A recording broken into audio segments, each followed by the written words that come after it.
tardes a todos y bienvenidos. Bienvenidos a esta nueva sesión del tercer ciclo de Españolas por Descubrir 2018-2019 que el Círculo de Orellana organiza en colaboración con el Instituto Cervantes. Bueno, hoy soy yo la que inicio, abro con estas palabras porque por razones de agenda, saben, es el Congreso y está toda la gente del Instituto Cervantes que normalmente suelen estar aquí acompañándonos con nosotros, están en Argentina.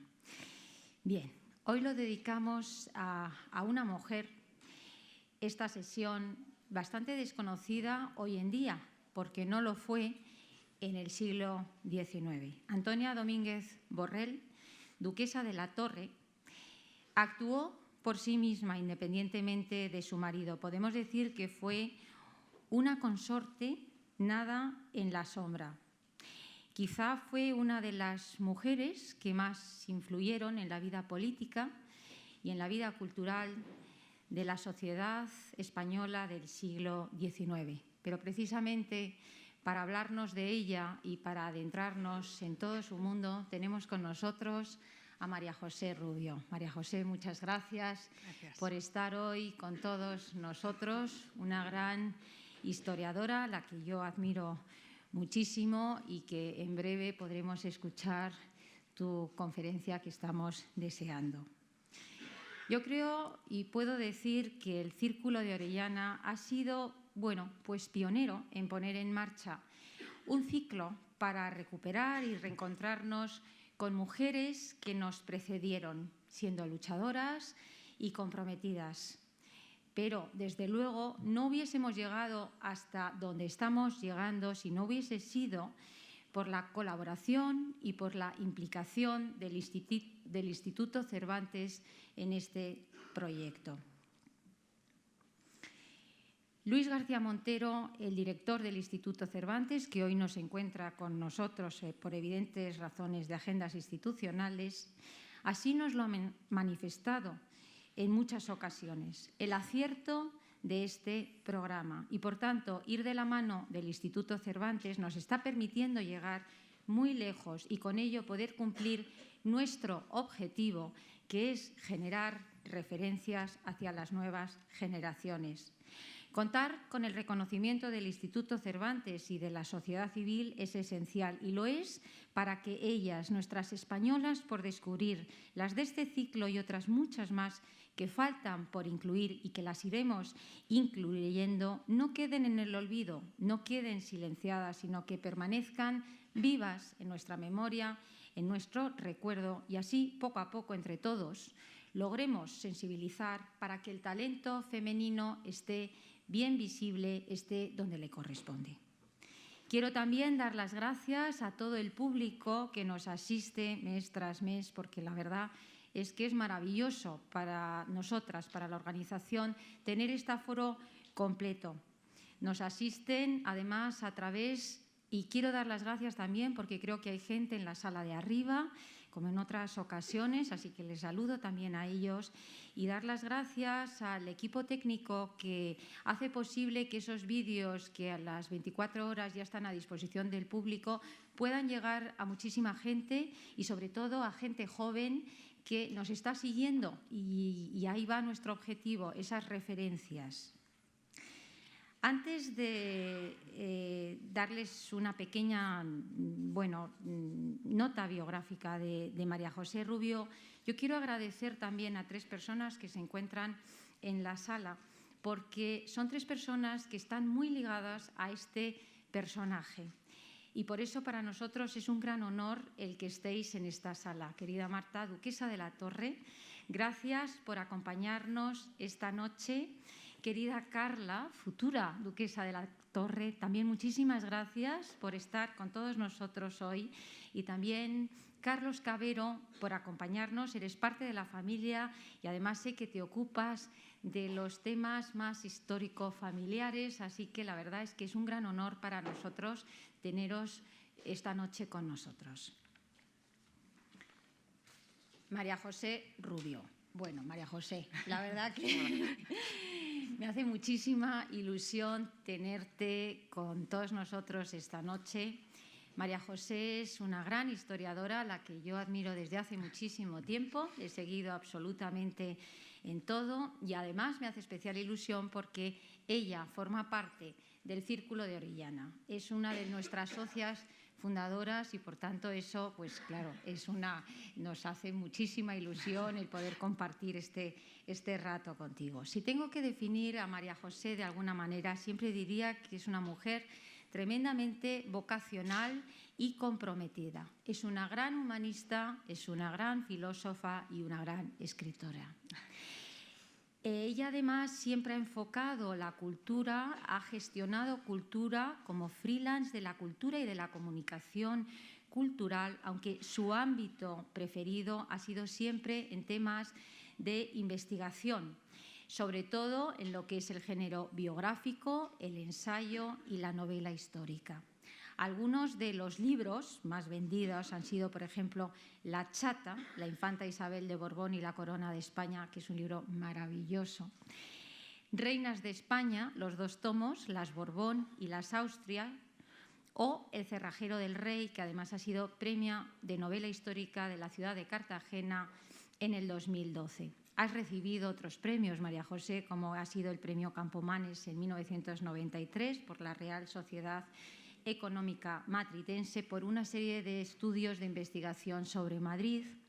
Es colaboradora asidua de la Real Academia de la Historia en su diccionario biográfico en español. Secretaria general de la Sociedad del Bicentenario del General Prim y académica de la Real Academia de Bellas Artes y Ciencias Históricas de Toledo. María José, te cedo la palabra. Encantada. ¿Se oye? Sí. Buenas tardes. Bueno, muchas gracias por la presentación.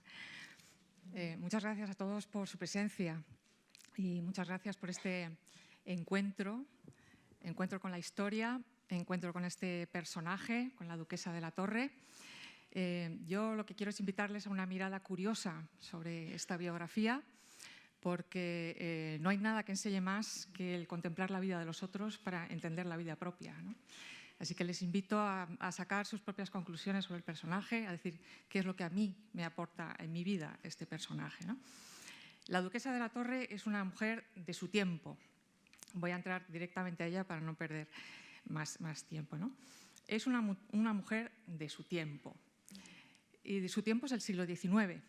Traigo esta imagen de la revista satírica La Madeja, de 1874, que resume perfectamente lo que era el siglo XIX, ¿no? Vemos a un lado un país completamente asolado por la guerra de la independencia, las guerras carlistas, y al otro lado vemos la España de pan y toros, ¿no? Una plaza de toros.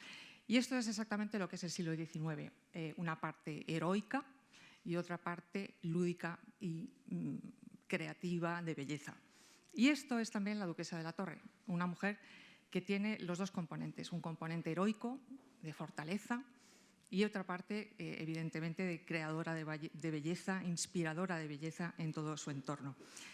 Fue una consorte al lado de un hombre protagonista de la historia de España y, como bien ha dicho Leticia, una consorte nada en la sombra, sino muy visible, absolutamente visible y muy brillante, admirada y denostada al mismo tiempo, ¿no?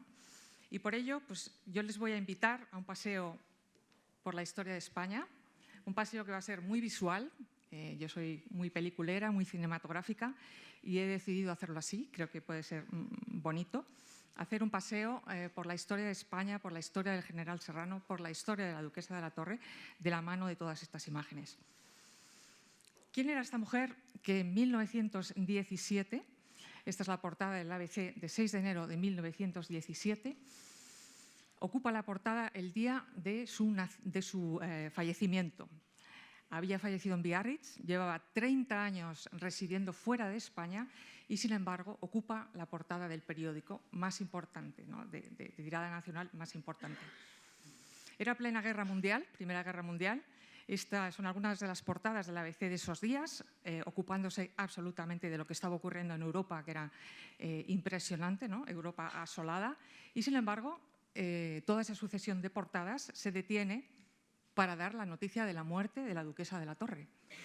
Es decir, que muchas veces el impacto que causa la muerte de un personaje nos da la justa medida de lo que fue en vida. Su muerte todavía era de interés nacional. Y no solo su muerte, sino además algo que preocupaba mucho, ahí lo tienen un pequeño recorte, que es las memorias de la duquesa. ¿Habría dejado la duquesa de la Torre escritas sus memorias? Fue algo que surgió en los periódicos de estos días, preocupados, ¿no? ¿Habría dejado las memorias escritas? Porque la duquesa de la Torre, sin duda, era conocedora de algunos secretos que podían remover mucho la historia de España. Su historia interesaba. Bien, ¿quién era la duquesa de la Torre? Su nombre era Antonia Domínguez Borrell y había nacido en Cuba, en la ciudad de La Habana, el 13 de marzo de 1831. Era hija de este señor que tienen ahí en pantalla, don Miguel Domínguez Guevara, un militar prestigioso procedente de una familia de alta burguesía de Málaga, concretamente de Marbella, que había emigrado a Cuba en 1826 para ser gobernador militar de la provincia de Trinidad. Fue allí en Cuba donde casó en 1830 con una riquísima cubana, un matrimonio muy afortunado, con una riquísima cubana que se llamaba Isabel Borrell y Lemus, perteneciente a la familia de los condes de Guayamaro, una familia, aquí tienen la hacienda Guayamaro que todavía existe en Cuba, pues una familia poseedora de ingenios de azúcar, de haciendas muy notables, es decir, una familia con una gran fortuna en Cuba. Y es allí, de este matrimonio, donde nace Antonia Domínguez Borrell, nuestro personaje. Su infancia en Cuba realmente es muy corta, porque al año de nacer, su padre, Miguel Domínguez Guevara, es trasladado a Málaga como gobernador militar de Málaga. Y es en Málaga, precisamente, donde va a transcurrir toda la infancia de Antonia, también en ese ambiente de alta burguesía, porque su familia, los Domínguez de Marbella, eran así, una familia potentada de Marbella. De hecho, este es el cortijo de Miraflores, que todavía existe en Marbella, pertenece al ayuntamiento, pero era el cortijo de los Domínguez en Marbella. Es decir que, bueno, Antonia tiene esta infancia de alta burguesía, familias acomodadas en cortijos.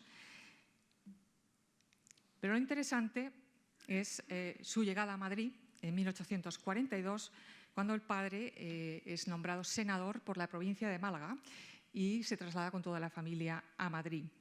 Ese Madrid pleno de romanticismo, protagonizado por una jovencísima reina Isabel II, la primera reina constitucional de España, que estaba tratando de sacar adelante un reinado muy tumultuoso. Primero porque se inició con una guerra civil, la primera guerra carlista, y desde el plano de vista personal también poco afortunado por su matrimonio con su primo hermano Francisco de Asís, que fue el inicio de una problemática personal a lo largo de todo el reinado. Es en esta etapa cuando Antonia conoce a Francisco Serrano, su primo hermano, era primo hermano de ella. Francisco Serrano el general Serrano era un hombre extremadamente conocido, de hecho aquí lo tenemos en 1843, ya ocupando una portada de periódico, El Laberinto.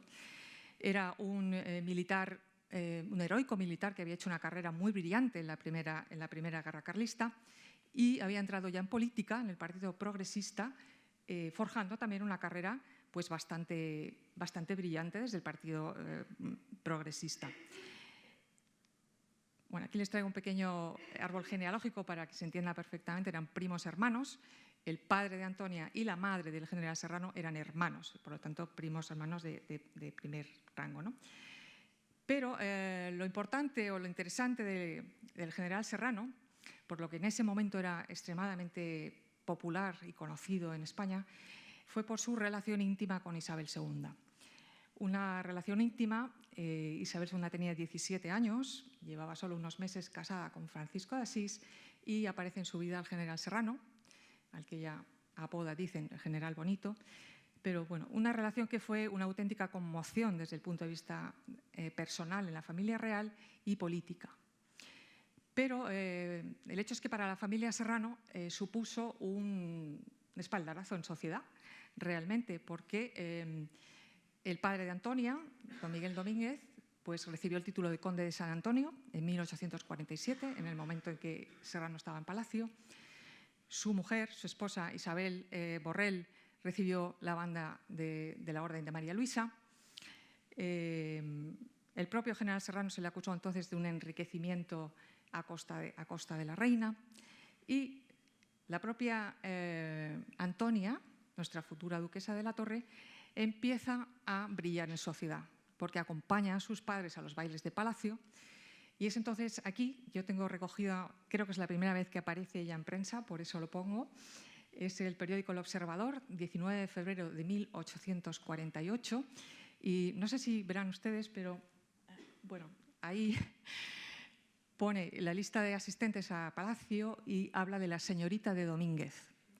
La señorita de Domínguez tenía 18 años y empieza ya a brillar en los bailes de palacio, cosa que va a ser una absoluta constante. Yo no voy a entrar en cada vez que aparece en la prensa, pero os puedo asegurar que desde este momento Antonia no deja de ser un personaje en la prensa de todo el siglo XIX. La vemos incluso ya inspirando obras de arte. Esta es una pieza musical, una serenata de 1849, que si ven arriba pone a mi amable discípula María Antonia, doña Antonia Domínguez. Antonia tenía 19 años y ya estaba inspirando obras musicales, cosa que va a ser otra constante a lo largo de su vida, una inspiradora de obras de arte. La realidad es que la relación entre Serrano e Isabel II termina bastante abruptamente cuando aterriza en Madrid, o llega a Madrid el general Narváez a poner orden en la familia real y a instaurar el partido moderado.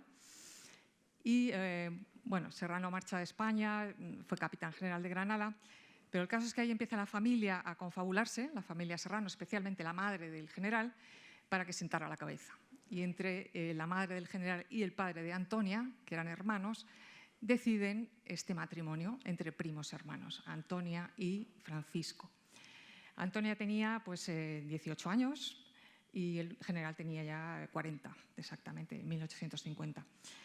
El matrimonio se celebra en Madrid el 29 de septiembre de 1850.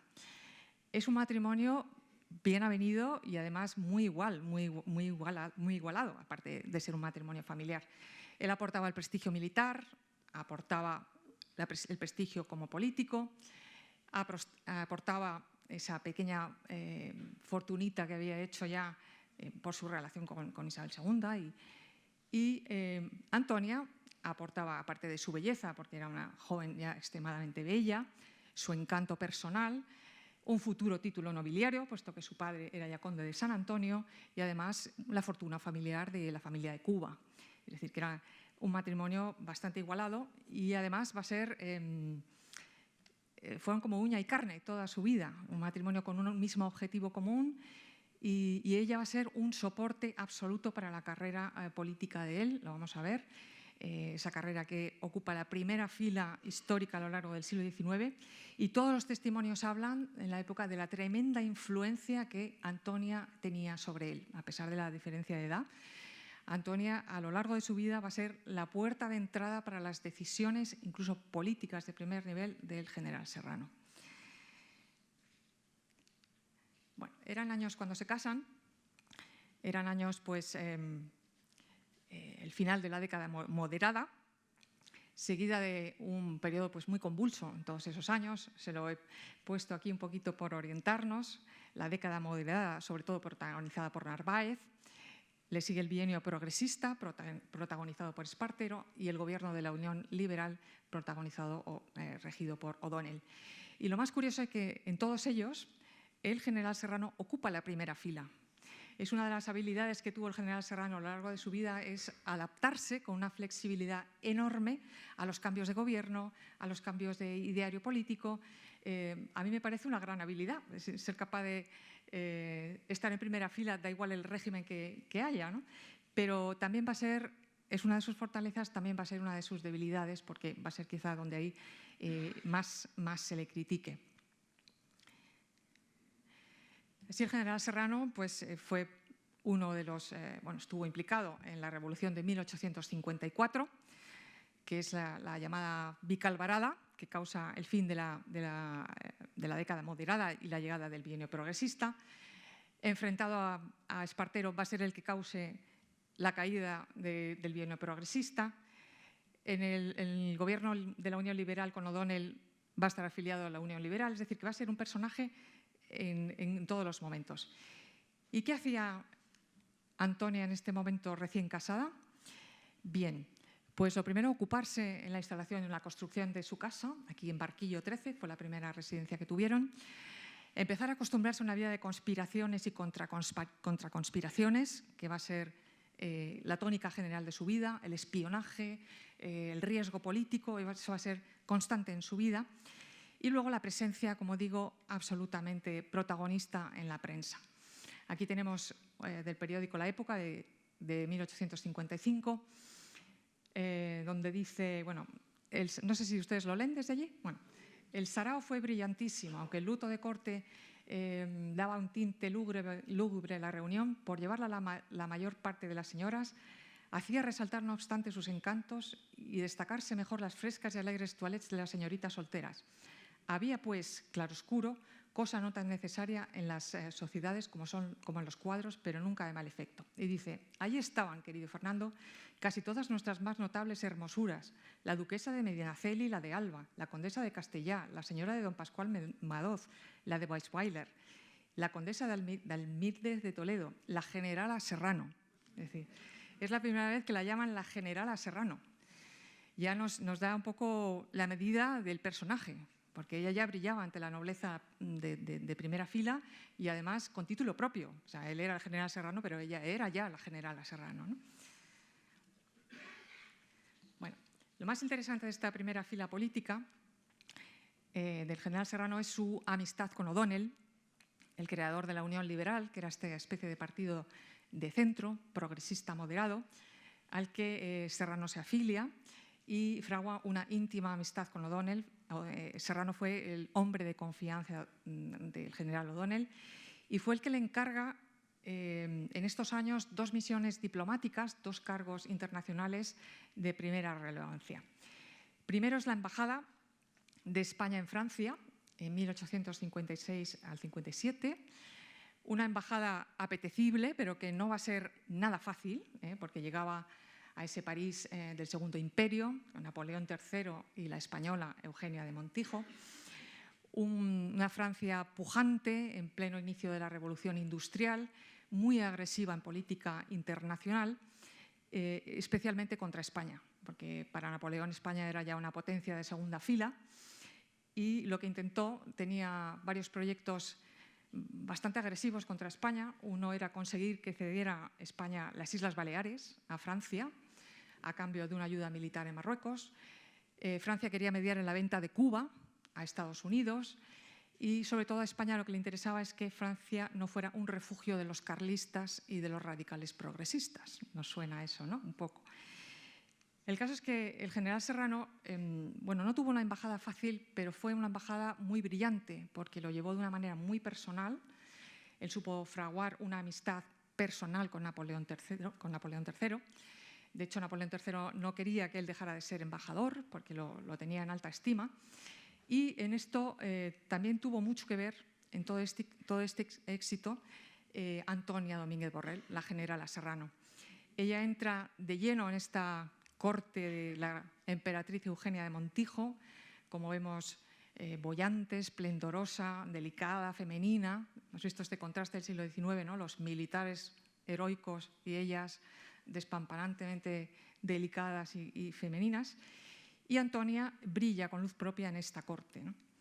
De hecho, aquí tenemos este cuadro que hoy me acabo de enterar ya dónde está, el famoso cuadro que le pinta Winterhalter, que era el pintor de moda, o sea, el pintor que estaba pintando a toda la realeza europea, Isabel II, a Eugenia de Montijo, la reina Victoria de Inglaterra, era el mejor pintor de Europa. Y este pintor pinta a Antonia durante esta estancia en la Embajada de París, un cuadro absolutamente precioso. Y aquí vemos ya recortes de prensa de ese momento, donde dice, el general y la generala Serrano Continúan sus visitas de despedida al mundo político y oficial que tanto ha aplaudido este invierno la belleza de la embajadora española. En Compiègne, que era la finca de los emperadores, fue donde ésta produjo la primera impresión. Después, cuando llegó a las Tullerías, la impresión que produjo fue más grande. La generala ha recibido al mundo diplomático los miércoles de cada semana. La elegancia y la riqueza de sus trajes han sido también muy celebrados. Abajo leemos: España está decididamente de moda en París. En el baile de máscaras que tuvo lugar hace pocos días en las habitaciones de Musterfull, ministro de Estado, llamaron la atención la generala Serrano, vestida con mucho gusto y gracia de andaluza. Bueno, esto nos da tengo otro recorte, pero no quiero alargarlo mucho, donde realmente se habla de ella, de otra cosa que va a ser la tónica. Ella se convierte en una reina de sociedad absolutamente, donde va, marca moda. Parece una frivolidad, pero es toda una habilidad, ¿no? El brillar con luz propia allí donde estaba. Y sobre todo porque en este momento era una gran contribución para España, porque España se pone de moda en Francia. Aquí vemos, esto es otro cuadro que pinta Winterhalter de la infanta Luisa Fernanda, la hermana de Isabel II, vestida a la española. Ella vivía en París, y vestida a la española, igual que Antonia Domínguez. Bueno, el siguiente misión internacional que reciben general Francisco Serrano es la Capitanía General de Cuba en 1859.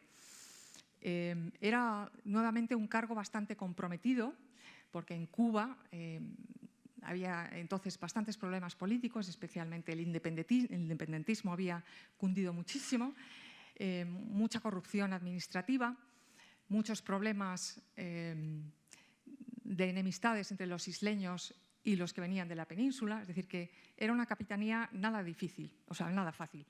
Y el general, con ese talante liberal que él tenía, esa habilidad diplomática que ya había adquirido en Francia, era el personaje absolutamente adecuado para ocuparse de esta capitanía general. De hecho, su misión allí va a ser una misión de éxito. Fue totalmente un gobierno visionario, recorrió toda la isla, consiguió mejoras administrativas, una reforma de legislación impresionante en Cuba. Es decir, fue un gobierno absolutamente de éxito. Y en ello va a tener también mucha importancia Antonia. Este es el Palacio de los Capitanes Generales en Cuba, donde ellos se instalan. Hay que recordar que Antonia pertenecía a una familia cubana.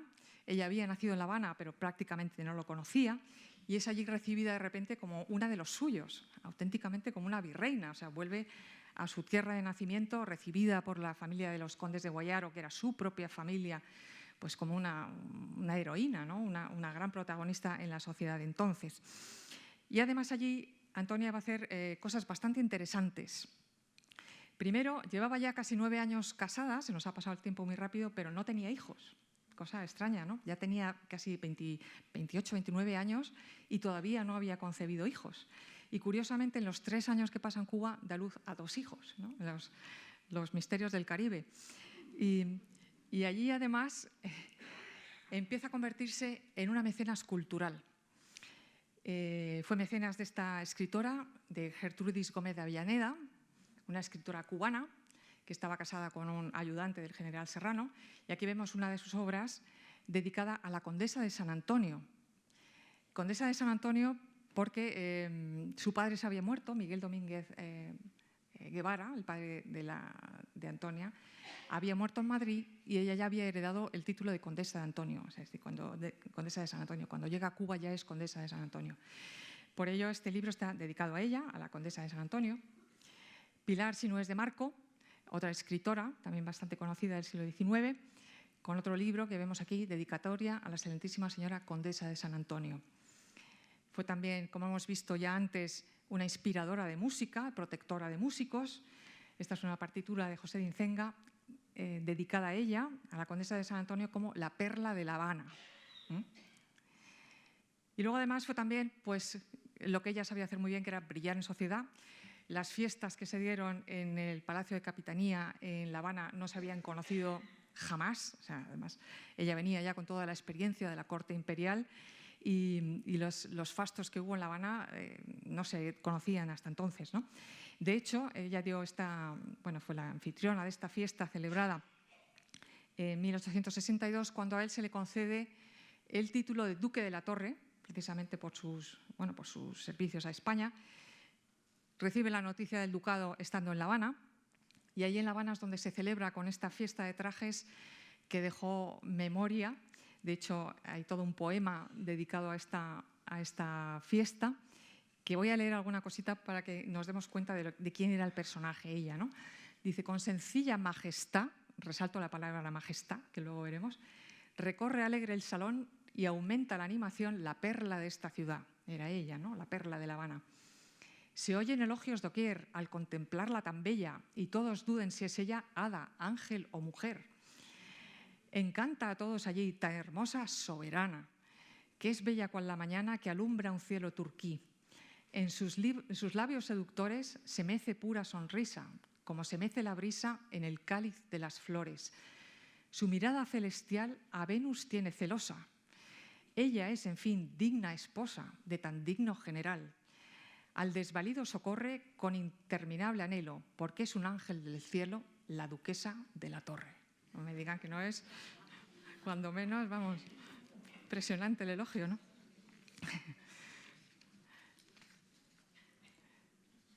Bueno, pues regresan a Madrid en 1862 y va a ser un periodo incierto. El general Serrano volvía con mucho prestigio ya, había tenido 2 misiones internacionales que le habían dado muchísimo prestigio, vuelve con un título de nobleza de primer rango, ya era duque de la Torre, un hombre en principio leal a Isabel II, absolutamente habitual de palacio, los duques de la Torre, en un momento en que el reinado iba ya pues, prácticamente a la deriva, con muchísimas dificultades. La vida personal de Isabel II cada vez más deteriorada, y también pues con mucha problemática por las ansias del Partido Progresista por llegar a gobernar, especialmente del general Prim, al cual Isabel II no daba entrada al gobierno. Los pronunciamientos en las sublevaciones revolucionarias fueron cada vez más la constante, y el general Serrano, que en este momento era capitán general de Madrid, le tocó, entre otras cosas, pues contener algunas de estas sublevaciones con mucha dureza, esta en concreto la de la sublevación del cuartel de San Gil, en junio de 1866, donde hubo muertos, fusilados, y fue pues, reprimida con mucha dureza por él, porque era su misión como capitán general de Madrid. Ahí lo tenemos en una foto. Pero la verdad es que el general Serrano cada vez iba desencantándose más de la propia Isabel II, y hubo un momento de inflexión con la muerte de O'Donnell, que en noviembre de 1867, que hace que el general Serrano se convierta en el jefe de la Unión Liberal, el partido progresista moderado, se convierte en jefe de partido y empiece cada vez más a concertarse y a tener conversaciones con aquellos que ya estaban a favor de la revolución para derrocar a Isabel II. Entre ellos el general Prim, con el que tiene una relación bastante tensa a lo largo de toda su vida, pero bueno, eran 2 grandes generales que por lógica tenían que entenderse. En marzo de 1868 se ponen de acuerdo y firman un pacto ya decididamente para llevar adelante la revolución.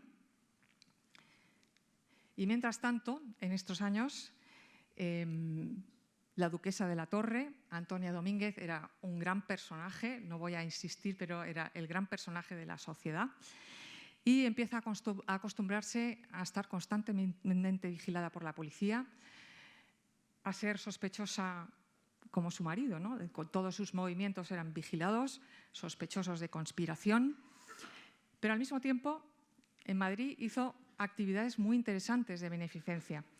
Una de ellas fue presidenta, ella fue fundadora y presidenta del Hospital de Cigarreras, que se funda en estos años, en 1865, un hospital pionero, especialmente dedicado para las mujeres que trabajaban en la fábrica de tabacos, que tenían unos trabajos pues, penosos. Y luego fue una de las pocas mujeres, había 700 socios y solo 8 mujeres, una de ellas era la duquesa de la Torre, en ser socia de la Sociedad Abolicionista de España, que se funda en este momento, en 1865. Lógicamente era un tema que a ella le tocaba mucho por la esclavitud de Cuba y fue un tema en el que siempre estuvo implicada e interesada, ¿no?, en el desarrollo de esto. Bien, pues llega el momento cumbre de la gloriosa Revolución de 1868. Aquí vemos a Isabel II. A un lado tienen a O'Donnell, que había muerto en noviembre de 1867. Debajo Narváez, que muere justo en abril de 1868. Es decir, que los dos grandes apoyos, los dos grandes baluartes del reinado habían fallecido. Y del otro lado, pues quedaban los dos grandes generales que estaban ya en connivencia para llevar adelante la revolución, Serrano y Prim. El general Serrano iba a esta revolución, en principio, a llevar al trono a su candidato, que era el duque de Montpensier, que de hecho era el que prácticamente iba a financiar la revolución. Antonia en este momento pues, vive momentos tremendamente arriesgados en Madrid. Se sabía ya, había una gran sospecha de esta connivencia para llevar adelante la revolución. Y de hecho, el 8 de julio de 1868, a las 6:30 de la madrugada, la policía entra intempestivamente en la casa de los duques de la Torre, que vivían aquí en la calle Barquillo, y se lleva preso al general Serrano, en un primer momento a la prisión militar de San Francisco, que estaba al lado de la iglesia de San Francisco el Grande, donde consta que ella va a visitarle con otras generalas, a despedirse, porque prácticamente no sabía qué iba a pasar de él. De hecho, al día siguiente el general Serrano fue conducido a Cádiz y de ahí embarcado a Canarias, exiliado a Canarias, donde va a pasar 3 meses. Y ella, inmediatamente al día siguiente de la detención de su marido, cierra las puertas de su casa, coge a sus hijos, ya había tenido varios hijos en Madrid, estaba embarazada de su 5º hijo, y se fuga inmediatamente a Francia. Pasa de ser un personaje de primera fila, recibida en Palacio, a ser una fugada. Y en Francia estuvo refugiada en Biarritz durante meses a la espera, con una incertidumbre enorme de lo que iba a pasar. Él estaba en Canarias, encarcelado, y todo el mundo estaba pendiente de esa revolución que iba a estallar. Así que ella quedó en Francia refugiada a la espera de acontecimientos, con una gran, como digo, con una extraordinaria incertidumbre. Estalló la revolución la gloriosa revolución el 18 de septiembre de 1868. El general Serrano salió de Canarias en las fragatas leales de la Marina a la revolución y 10 días después, el 28 de septiembre, estaba en la batalla de Alcolea, en el puente de Alcolea, al lado de Córdoba. Él dirigía el ejército revolucionario que se enfrentó al ejército que mandaba el duque de Bailén, leal a Isabel II, una batalla que supuso la derrota final del reinado de Isabel II y su derrocamiento. El general Serrano, como vemos, jugándose la vida constantemente, en primera fila. 3 días después, el 3 de octubre, entraba triunfante en Madrid el general Serrano, como un auténtico héroe y un gran protagonista de esta revolución. Vemos cómo pasó de la lealtad a Isabel II a una necesaria revolución. Bueno, de inmediato se formó el gobierno provisional, que nombró al general Serrano como presidente del Poder Ejecutivo de ese gobierno provisional, aunque realmente el que llevaba el mando era el general Prim, al que vemos aquí como ministro de la guerra. Vemos esta foto oficial, es muy curiosa, una foto oficial del gobierno provisional. Quiero que se fijen bien en las sillas, en el orden, todos muy formales, los ven, ¿no?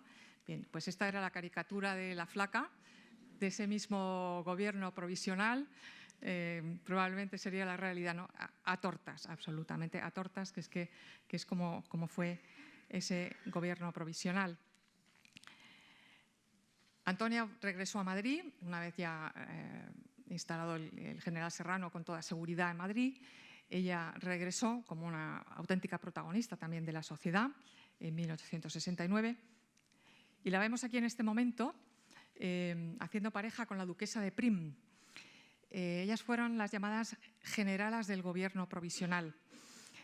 Fueron las grandes protagonistas de este momento, la duquesa de Prim, todavía no era duquesa, pero la esposa del general Prim, y la duquesa de la Torre, la esposa del general Serrano, totalmente enfrentadas, antagónicas, tan antagónicas como eran sus maridos en política. Tanto es así, se decía que cuando los convites coincidían en casa de una y otra, hasta los cocheros se pegaban, ¿no? Eso decían, se pegaban en la calle, con un antagonismo radical entre ellas, ¿no?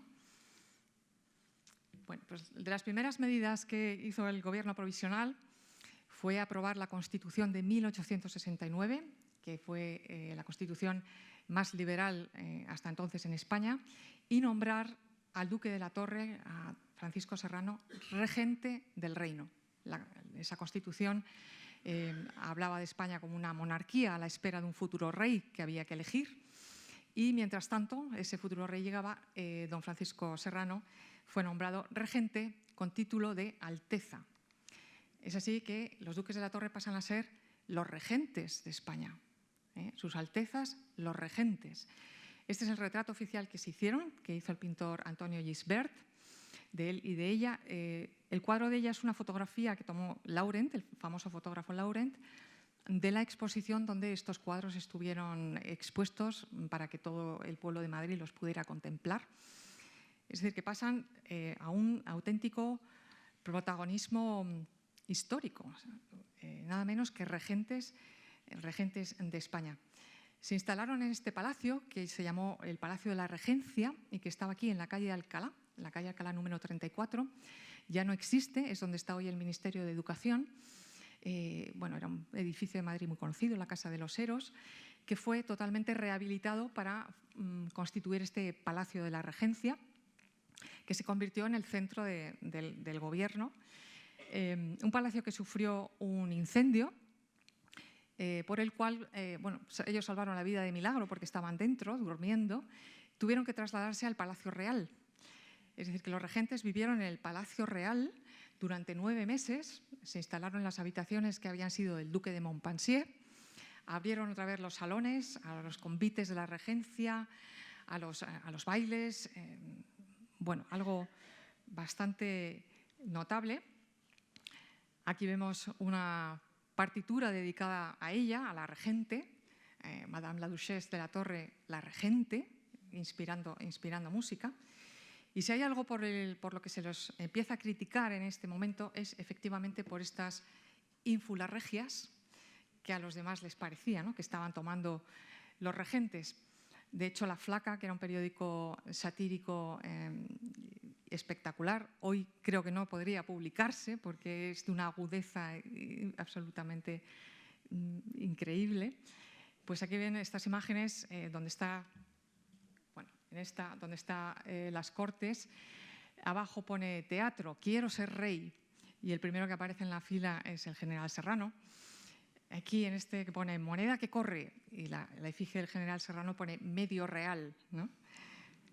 En esta vemos al general Serrano con la corona, como subastando la corona, y abajo, si ven, aparece una mujer con unos tirabuzones, es una evidente alusión a ella, a la duquesa de la Torre, la regenta.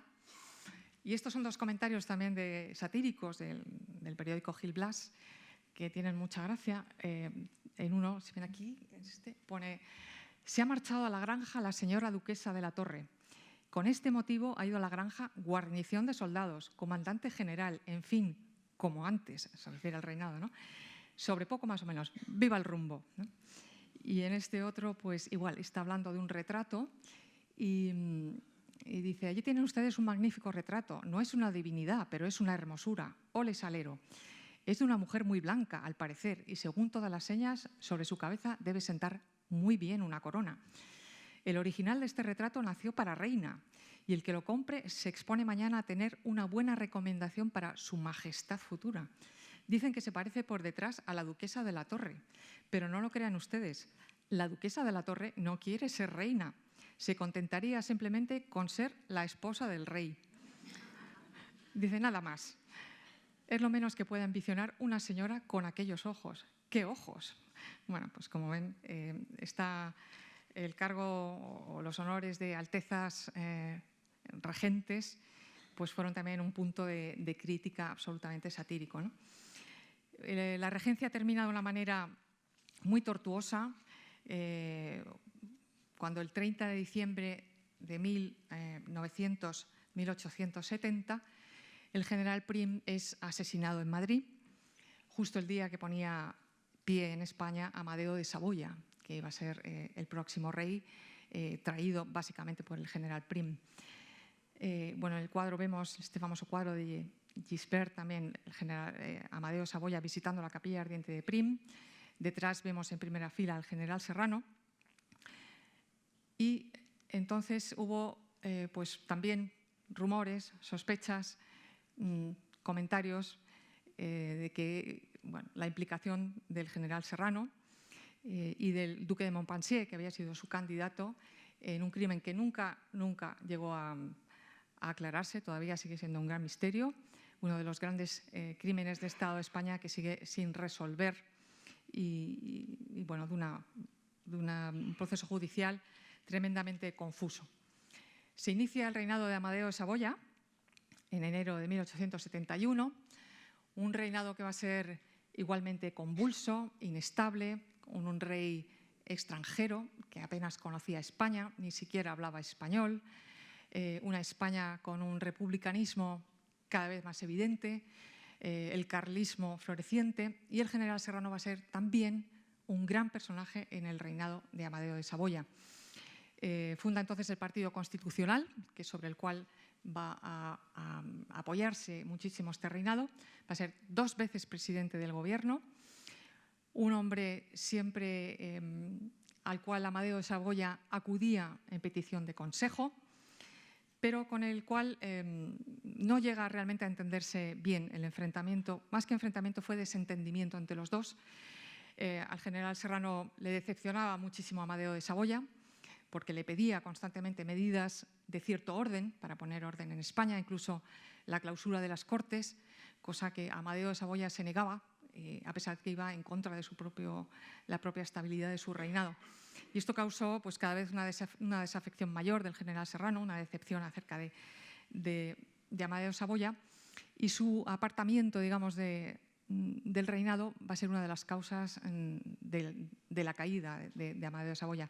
Y en eso también tuvo mucho que ver la duquesa de la Torre. Junto a Amadeo venía su esposa, la reina María Victoria del Pozzo, una mujer culta, cosmopolita, buena persona, que sufrió muchísimo en España, sobre todo del vacío que le hizo la nobleza afín a los Borbones. Le hicieron un gran vacío, incluso muchísimos desaires y humillaciones a Amadeo de Saboya y a María Victoria del Pozzo. La duquesa de la Torre era entonces la principal candidata para ser camarera mayor de la reina, porque uno de los problemas de esta reina es que nadie quería servirla en palacio. O sea, las grandes damas de la nobleza se negaban a servirla y tuvo muchísimas dificultades en formar realmente una servidumbre. Y se hartó de pedirle a la duquesa de la Torre que fuera su camarera mayor, básicamente porque la influencia de ella y el que ella estuviera en palacio también ataba al duque de la Torre a palacio. Pero la duquesa de la Torre no aceptó el cargo, estuvo cerca de María Victoria porque la acompañó a las Cortes, la acompañaba a muchísimo evento, pero nunca admitió oficialmente el cargo de camarera mayor, lo cual no dejó de ser pues, para María Victoria pues, una dificultad añadida, ¿no? Un desaire añadido. De hecho, le ofrecieron a la duquesa de la Torre el llevar en brazos al infante que nació aquí en Madrid a finales del reinado, pero se negó simplemente pues, por estar al lado de su esposo, ¿no? Es en estos años cuando los duques de la Torre compran su famosa casa en la calle Serrano, que ya se llamaba así, en honor a él. La calle Serrano, esquina de Villanueva, es un edificio que seguramente ustedes conocen de sobra. Hoy ya no existe ese palacete, pero fue realmente un palacete conocidísimo en Madrid, un centro de la sociedad del último tercio del siglo XIX, Ahí tienen la placa que ahora figura en honor a Francisco Serrano. Ellos invirtieron muchísimo en solares, en todo el desarrollo del barrio de Salamanca, fueron realmente grandes inversores. Bueno, el reinado de Amadeo de Saboya termina abruptamente con la proclamación por supuesto, su abdicación y salida de España y la proclamación de la Primera República. El general Serrano fue totalmente contrario a la Primera República, fue un gran opositor, especialmente por la deriva violenta que ésta había tomado, la deriva radical, federalista, cantonalista que ella había tomado, y por lo tanto tomaron la determinación de marcharse de nuevo refugiados a Francia. Por segunda vez se convertían en refugiados en Francia. En Francia recibieron, no sé cómo explicarlo, recibieron proposiciones de los alfonsinos, de Isabel II y de todo el entorno de Isabel II, que ya estaba proponiendo la restauración de Alfonso XII, precisamente para captar la adhesión del general Serrano al nuevo rey, Alfonso XII. Los duques de la Torre fueron confusos en esto, porque digamos que ellos tenían ya sus propios planes. Entonces en Francia se habían formado repúblicas presidencialistas con Thiers y MacMahon, eran repúblicas de orden en estos dos hombres, y todo el entorno más íntimo de Francisco Serrano y especialmente la duquesa de la Torre, de la que hay cartas personales que yo he llegado a leer, estableció ella una comunicación personal con ambos, con Thiers y MacMahon, y idearon la idea de hacer el duque de la Torre una figura similar, un presidente de república para España. Y así fue. El 3 de enero de 1874, el general Manuel Pavía da un golpe de Estado que derriba a la Primera República, instaura la República Presidencialista del general Serrano, la República del general Serrano. Aquí le vemos en otra caricatura de la flaca, subido en la Constitución, asaltando el Congreso de los Diputados, ya como un gran general. Y esta caricatura es absolutamente genial porque lo vemos a él en el centro, que ha pasado de tener la corona de regente a tener el gorro frigio de los republicanos. Es decir, que pasaba de ser Su Alteza el regente al presidente de la República, ¿no? Bueno, la República del general Serrano, la verdad es que fue un momento también difícil, con una gran inestabilidad política, sobre todo porque surge en este momento otro levantamiento carlista que va a dificultar muchísimo, la Segunda Guerra Carlista, que va a dificultar muchísimo todo el gobierno del general Serrano. De hecho, él tuvo que marcharse 2 veces al norte, al ejército del norte, a sofocar el levantamiento carlista con mucha dureza. Por eso vemos esta caricatura pues, que dice duro y feo, ¿no? Porque tuvo que emplear mano dura en reprimir de nuevo el carlismo. Y aquí en Madrid fue un gran momento de heroísmo para la duquesa de la Torre. Ella quedó sola mucho tiempo, realmente en funciones de presidenta, establecida en el Palacio de Presidencia, eso que hemos visto. Recibía a diario la visita de los ministros, recibía a diario los telegramas del frente de guerra cuando él estaba ausente. Se dice que quitaba y ponía cargos, se encargó muchísimo de organizar la sanidad y la beneficencia destinada a los soldados heridos en el frente carlista. Hubo incluso un rumor, que esto es muy, muy gracioso, está en la prensa, un rumor de que ella había viajado a Alemania para hablar personalmente con Bismarck y conseguir que el canciller Bismarck ayudara a España. Por eso tenemos aquí esta imagen de la flaca, que no le falta detalle, lo voy a explicar porque es tremendamente gracioso. Detrás hay un cartelito que pone vino de Alcolea, en referencia a la batalla de Alcolea.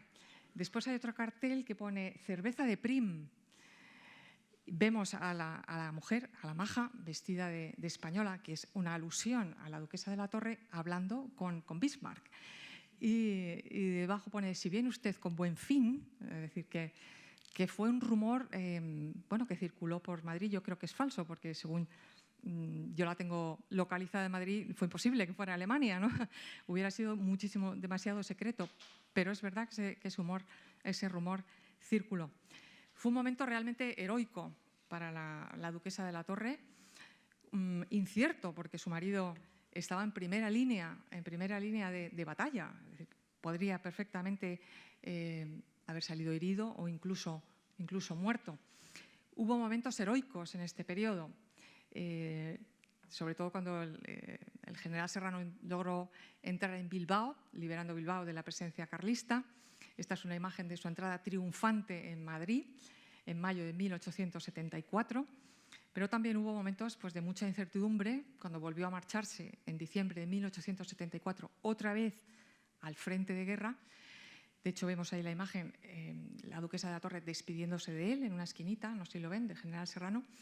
De hecho, es la última vez que el general Serrano pisa Madrid. Se fue para el norte y en ese momento la duquesa de la Torre dicen que ya desconfiaba de todo el mundo.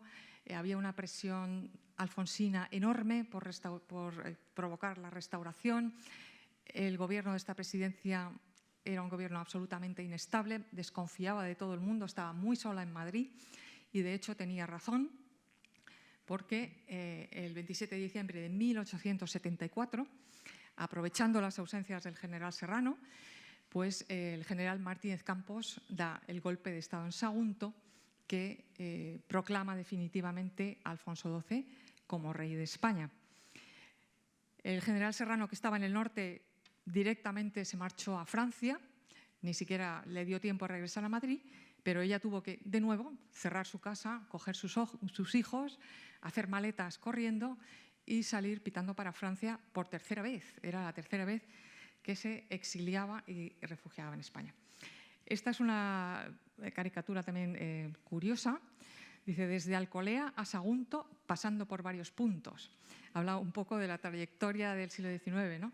Desde la batalla de Alcolea, donde se ve la revolución de 1868, abajo está el general Prim en el pedestal, Amadeo de Saboya, otra vez la República arriba, otra vez abajo la República de Serrano. Bueno, se inicia el reinado de Alfonso XII. Los duques de la Torre estuvieron los primeros meses refugiados en Francia hasta ver que el reinado se establecía con tranquilidad y que, sobre todo, iban a ser bienvenidos, es decir, con una cierta liberalidad para volver a acoger a los que se habían marchado, ¿no? En eso tuvo muchísima responsabilidad Cánovas del Castillo, que fue el primer presidente de gobierno y realmente el artífice de la restauración, el que va a conseguir que los duques de la Torre regresen a España, sobre todo porque el que el duque de la Torre, el general Serrano, se hiciera otra vez leal a la monarquía iba a ser un gran puntal para la restauración. Era muy importante que, por el prestigio político, militar, larguísimo prestigio político que ya tenía el general Serrano, regresara a España como leal a Alfonso XII. Es muy interesante porque Cánovas del Castillo hizo muchísimo por acercarse a la duquesa de la Torre. Sabía mucho de la influencia que ella tenía sobre su esposo. Y aquí sí que no se lee, pero sí que se lo voy a leer yo,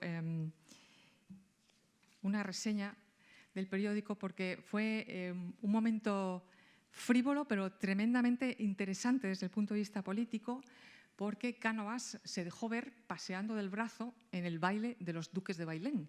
Los duques de Bailén era una de las grandes familias alfonsinas, y el hecho de que Cánovas del Castillo paseara del brazo del duque de la Torre era, hay un periódico que dijo, con esto el reinado ya está hecho. Pero verán, decía el periódico, un detalle de la fiesta que fue, por así decirlo, el acontecimiento de la noche. El señor Cánovas del Castillo y la duquesa de la Torre, elegante el uno como siempre y encantadora aquella como nunca, pasearon del brazo, conversando largo tiempo. ¿Qué le parece a usted la duquesa del general Serrano paseando con Cánovas? Dice, vamos, si cuando digo yo que no hay cosa que más me cargue que la política, pero señora de mis pecados, ¿qué tiene que ver la política con los bailes? ¿Con qué no tiene que ver? Pues que es la política sino un puro dansant, ¿no? Está refiriéndose como diciendo lo que nos faltaba ver ya, ¿no? Cánovas bailando con la duquesa de la Torre. Y sin embargo, fue un momento de muchísima trascendencia política, porque quería decir que, sobre todo la parte progresista, no nos olvidemos que el general Serrano representaba toda esa parte de progresía moderada, el hombre de izquierdas, pues se hacía leal a la monarquía. En 1800, bueno, de hecho, el general Serrano va a ser un hombre activísimo políticamente también durante el reinado de Alfonso XII. De hecho, él es uno de los fundadores de un nuevo partido que se llama la Izquierda Dinástica, que se funda en 1882, y como vemos aquí, uno de los grandes hombres, de los prohombres de la izquierda liberal leal a Alfonso XII. Es decir, que no abandona la política, la primera línea política, a pesar de ser ya un hombre pues, de 70 y tantos años. El famoso Hotel de los Duques de la Torre, el Palacete en la calle Serrano, fue un centro de la sociedad en la restauración notabilísimo. Aquí vemos las fotos de su interior en ese momento. No me voy a referir a los montones de veces que salía en la prensa, los convites, las partidas de cartas, los bailes en los salones de la duquesa eran siempre absolutamente brillantes. Esto es interesante, el año 1880 es un hito en la familia Serrano para bien y para mal, ¿no? Bueno, para mal entre comillas, pero fue fuente de alegrías y de disgustos. Es el año en que se concierta un doble matrimonio entre los dos hijos mayores de los duques de la Torre, Conchita, Concepción Serrano, y Francisco Serrano, que eran los dos hijos que habían nacido en La Habana. Se casan en ese año con dos hermanos, a su vez, procedentes de una familia de una grandísima fortuna en Cuba, los condes de Santovenia. De esta manera, Conchita Serrano casa con José María Martínez de Campos y Francisco Serrano casa con Mercedes Martínez de Campos. Los dos hermanos Martínez de Campos eran huérfanos, acababan de quedarse huérfanos de madre, herederos de una inmensa fortuna, de hecho vivían en París, y fue la duquesa de la Torre quien precipitó muchísimo los dos matrimonios. El primero, el de Conchita con José María, era un matrimonio pues bien avenido porque él se había enamorado profundamente de esta niña, que aquí vemos un cuadro de ella, de Conchita Serrano de niña, un cuadro precioso que pintó Eduardo Rosales. José María Martínez de Campos se había enamorado profundamente de ella y, aprovechando la situación, la duquesa de la Torre hizo todo lo posible porque su hijo, que tenía solo 18 años, contrajera matrimonio también inmediatamente con Mercedes Martínez de Campos, que era incluso mayor que él. El matrimonio se celebra en París y fue realmente pues, la fuente del mayor disgusto al final de la vida del general Serrano, porque Mercedes de Campos acusó a la duquesa de la Torre de haber manipulado este matrimonio, de haber abusado de su dote, de haber falsificado documentos, y empezó un proceso judicial tremendamente escabroso, alegando la impotencia de su marido, algo que fue un auténtico escándalo por el protagonismo social de los personajes y que dio lugar a un montón de libelos. Aquí los tienen ustedes todos. El casamiento de su hijo en defensa de los duques de la Torre, el casamiento infame, el libelo, el contralibelo y la contradefensa. Es decir, fue un año, 1883, terrible para la familia Serrano por este escándalo público que estuvo en la prensa todo el rato, molestando muchísimo a la familia. De hecho, dio lugar a que se publicaran incluso novelas, pues estas que tienen aquí, entre otras, La mujer de todo el mundo, de Alejandro Sagua, Carne de nobles, de Eduardo López Vago, el famoso Pequeñeces, de Luis Coloma, que a lo mejor ustedes han leído. Y todos ellos tenían, curiosamente, un personaje femenino, una aristócrata, con rasgos biográficos en los cuales era absolutamente reconocible una duquesa de la Torre, por supuesto, deformada, llevada al extremo de la deformación, ¿no? Pero que fue pues un golpetazo público bastante doloroso para ellos. No se ha dicho nunca que la propia regenta de Clarín, que está escrita en estos años, a mí no me extrañaría nada, ¿no? Es muy posible que el propio título La Regenta Clarín tomara nota de todo esto, ¿no? El caso es que eso fue el gran disgusto de los años finales del general Serrano, porque además no era coincidencia el que él estuviera fundando un nuevo partido, la izquierda liberal, siendo muy activo políticamente, y que justo en la prensa vinieran a darle duro con este escándalo, ¿no? Fue realmente lo que le amargó los últimos años de vida, los 2 últimos años de vida. Tuvieron una segunda embajada muy breve en París, a la que no voy a hacer mucha referencia, pero lo importante es que el 26 de noviembre de 1885 el general Serrano muere en Madrid, solo un día después que Alfonso XII. Alfonso XII había muerto el día 25 y el general Serrano lo hizo el día 26. De hecho, hay un caso curioso porque dicen que cuando él estaba moribundo soñó que Alfonso XII se moría. Él no lo sabía, estaba prácticamente agónico, pero él hablaba de que el rey se ha muerto, el rey se ha muerto. Fue una cosa muy curiosa. Está enterrado en la iglesia de los Jerónimos. Su tumba se llevó, en un primer momento se enterró en la Sacramental San Sebastián y más tarde fue trasladado a la iglesia de los Jerónimos, donde hoy está. Bueno, la duquesa de la Torre, viuda, le quedaron todavía 32 años más de vida, con un gran protagonismo. Aquí la tienen en un retrato precioso que hizo de ella Raimundo de Madrazo. En primera fila, su economía ya un poco mermada, sobre todo por los vaivenes políticos, sobre todo por su prodigalidad, vamos a decirlo así. Y hay algo que en estos años de viudez la mantuvo muy alerta y muy viva, que fue la enfermedad de su hija Ventura. Su hija pequeña, Ventura Serrano, tenía una grave enfermedad pulmonar que se agravó con la muerte de su padre, y para entretener a Ventura, la duquesa de la Torre funda un teatrito en la casa de Serrano, el famoso Teatro Ventura, que fue un hito cultural en el Madrid de esos años, de la Restauración, porque allí se representaron obras de los escritores de moda en ese momento. Incluso se estrenaron algunas obras. Los actores eran los propios hijos de la duquesa, Ventura Serrano, y otros hijos de la nobleza. Se puso en Madrid de moda, ella puso en Madrid de moda el teatro doméstico, algo que va a ser muy típico en las casas nobiliarias de finales del siglo XIX, el teatro doméstico, y fue una absoluta idea pionera de la duquesa de la Torre. En ese teatro pues hubo producción musical. Aquí vemos a la excelentísima duquesa de la Torre, el vals Mercedes para el Teatro Ventura. Es decir, fue un teatro que generó muchísima vida cultural, muy inspirador. Y de hecho, otra de las cosas que hizo fue, aquí vemos en esta fotito, donde están los dos personajes, una de ellas, ella es Ventura Serrano, y el joven que hay a su lado es Fernando Díaz de Mendoza, que era hijo de los condes de Balazote.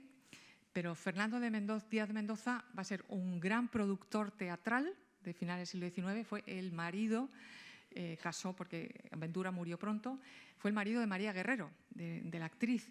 Y realmente Fernando Díaz de Mendoza había iniciado su carrera teatral en el Teatro Ventura, es decir, que dio origen a actores de primera fila.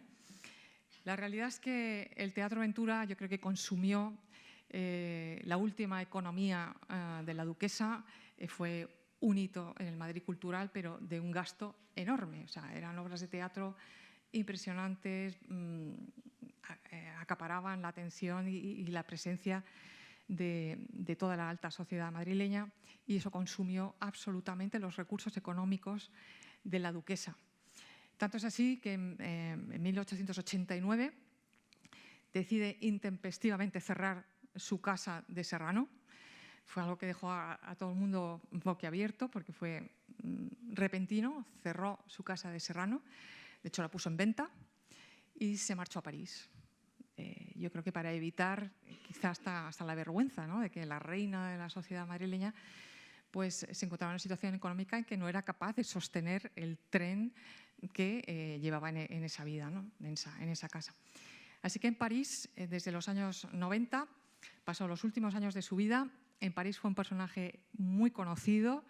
No voy a entrar en detalles por alargarme, pero fue un personaje constante en la sociedad parisina. Aquí la vemos en una de sus últimas imágenes, en 1889, en la revista La Grande Dame, y ella aparecía ahí, la Duchesse de la Torre, como una mujer extraordinaria. Y poco a poco se fue retirando, especialmente a Biarritz. Esta fue su última residencia, la Villa Araceli, que todavía existe en la Avenue Serrano. Yo creo que la duquesa de la Torre debe ser de las pocas personas que siempre vivía en su propia calle, ¿no? Pasó de la calle Serrano en Madrid a la Avenue Serrano en Biarritz, ¿no? Bueno, nos da la medida de quién era el personaje, ¿no? Y en esta casa, como vemos, ya mucho más modesta, en Biarritz, fue donde le sorprendió la muerte el 6 de enero de 1917. Y ya para terminar, simplemente recojo lo que se escribió, una reseña que se escribió en el día de su muerte, en un periódico, en el Heraldo de Madrid, que dice: ¿verdad que el nombre de la duquesa de la Torre nos recuerda una época de gran interés histórico? Si nosotros pretendiésemos narrar en los estrechos límites de un artículo la vida de esta ilustre dama, pretenderíamos una cosa imposible, porque fue la suya una vida intensa de sociedad, de política, de emociones, de sobresaltos, de la tranquilidad a la incertidumbre, del poderío a la modestia, del mandato a la obediencia, de la opulencia a la humildad, de España a Biarritz. Y después de 30 años en la capital francesa, refugio de muchos dolores, de muchas tristezas, de muchas amarguras, de muchos recuerdos, ha fallecido la célebre Mariscala Serrano, en un tiempo soberana de la hermosura y de la distinción, dama de preponderancia extraordinaria, esposa del regente del reino, a la que se daba tratamiento de Su Alteza la Regenta. Pues con esto concluimos esta biografía de un personaje extraordinario. Gracias.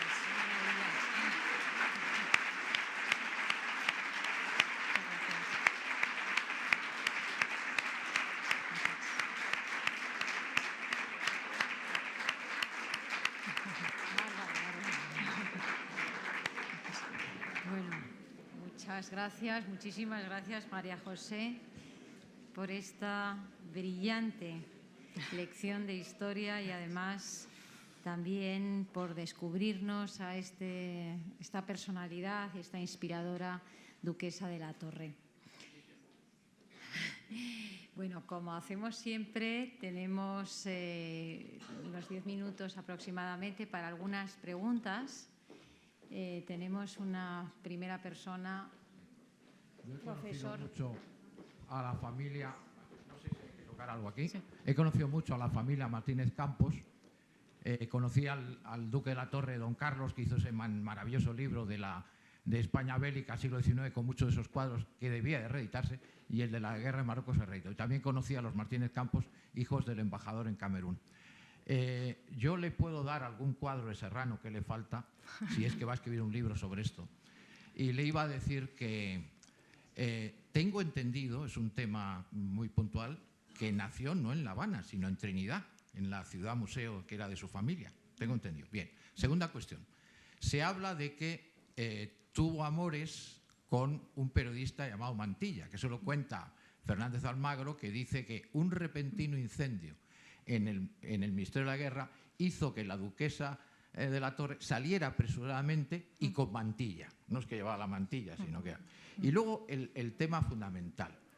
Creo que usted no sabe exactamente de dónde viene el título de Duque de la Torre, que tiene que ver con el cuadro que yo le digo, y que le daré un artículo mío sobre eso. Cuando el capitán general Serrano recibe la orden de España de que Santo Domingo, que solo tiene 300.000 habitantes blancos y 300.000 negros tinetí, ha sido invadido 7 veces, no pueden soportar, Estados Unidos no les puede ayudar, que está en la guerra de secesión, y decide renunciar a su independencia y volver de nuevo a la corona española. Entonces el cuadro famoso, que está en el gobierno de Logroño, parece que lo llevó a Sagasta, toma posesión Pedro Santana como capitán general de Santo Domingo. Y después Serrano va a Santo Domingo donde hay un conjunto histórico que es el Baluarte del Conde, con una torre.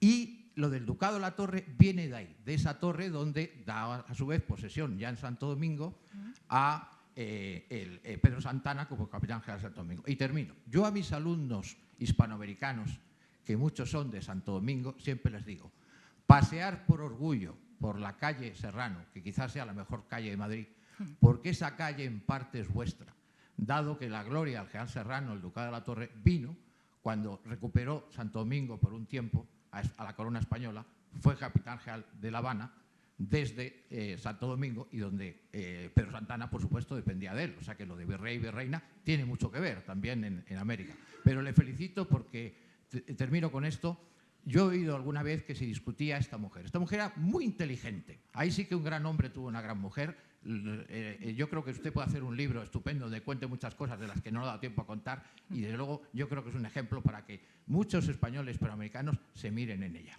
Muchas gracias. Muchas gracias.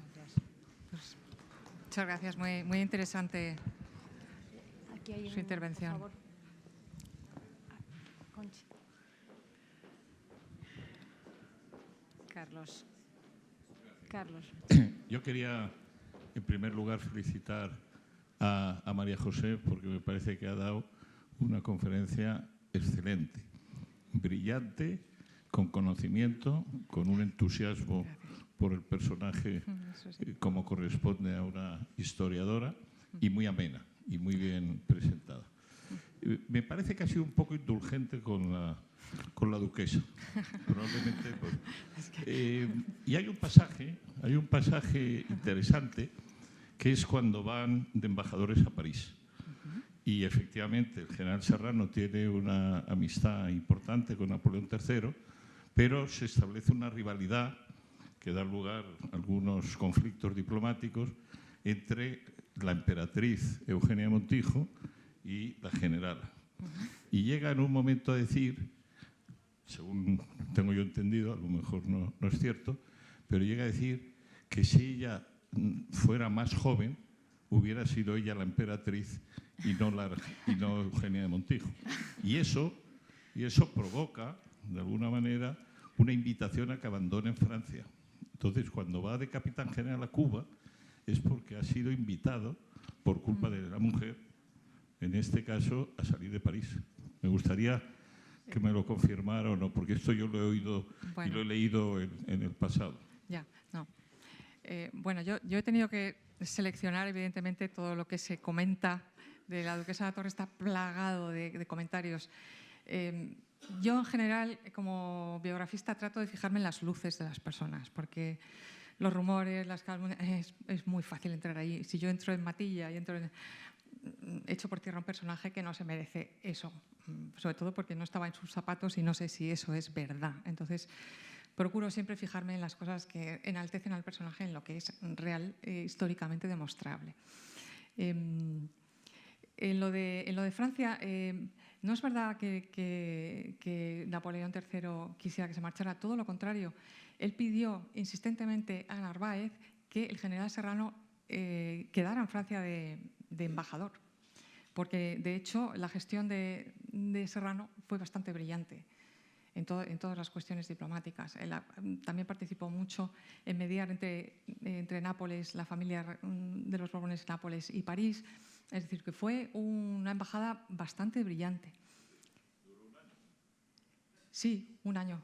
Sí, porque, bueno, por las propias circunstancias políticas españolas. Es que la propia inestabilidad política española quitaba gobiernos en meses, quitaba y ponía gobiernos e embajadores en esto, ¿no?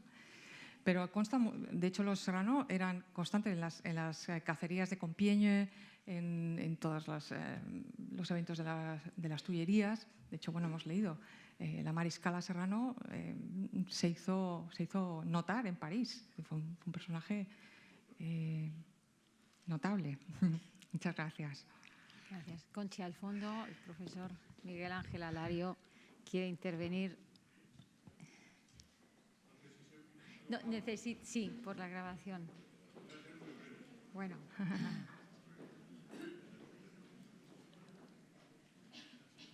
Enhorabuena, ha sido precioso, documentado, entretenido. Bueno, se nos ha pasado el tiempo volando. No sé, ni siquiera una precisión, pero yo sí había oído hablar lo que usted ha considerado un bulo de que estuvo con Bismarck. Es más, yo había oído una frase, y es la que quiero decir, que Bismarck le dijo a la duquesa de la Torre: España es el país más fuerte de Europa porque los españoles llevan 200 años intentando destruirla y no lo han conseguido.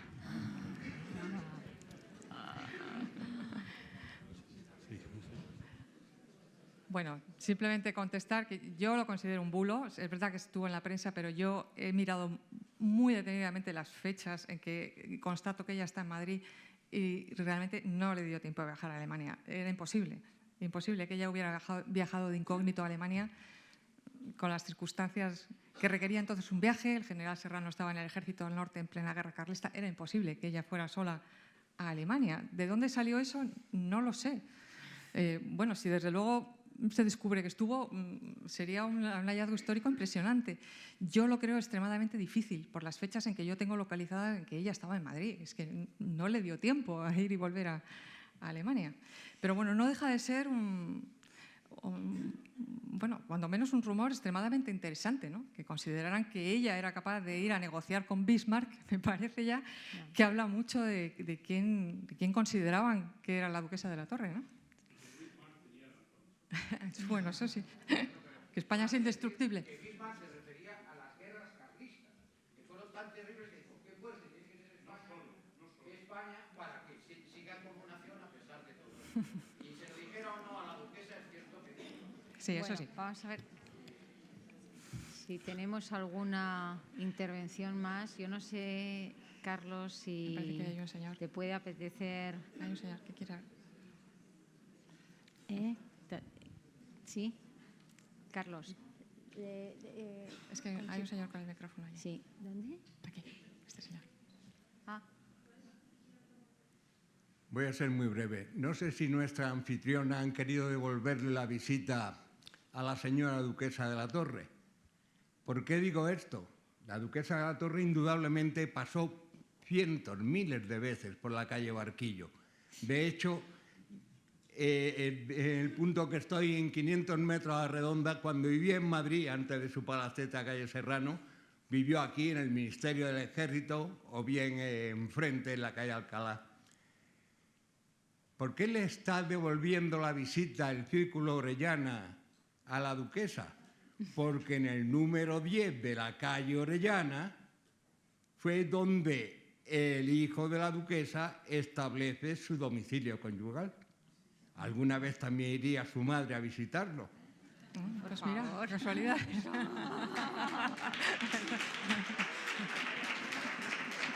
Y ahora una pregunta a la historiadora, que imagino que sobre el tema ha leído muchísimo más que yo.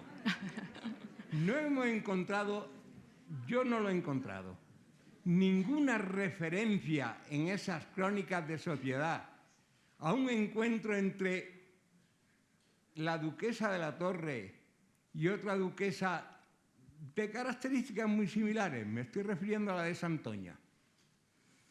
Coetáneas, lazos con Cuba, filantropía, la misma edad.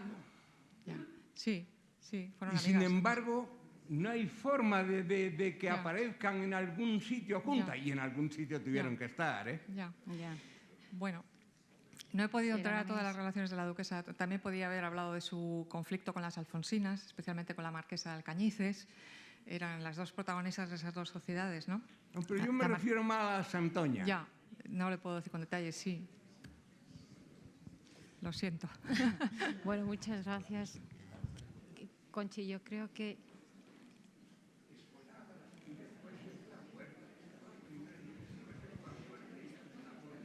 Carlos Cabero. Bueno, Gracias. Como descendientes y familias de la duquesa de la Torre, dar muchísimas las gracias a María José Rubio. Nos ha encantado la conferencia, hemos aprendido y esperamos con muchas ganas la biografía. También agradecer a Leticia Espinosa Los Monteros y al Círculo que se haya realizado esta conferencia de esta persona que está un poco perdida en la historia y también darte las gracias por invitarnos.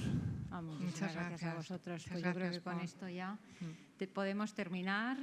Darles las gracias a todos. Gracias, María José. Enhorabuena por esta magnífica conferencia. Hasta el próximo día.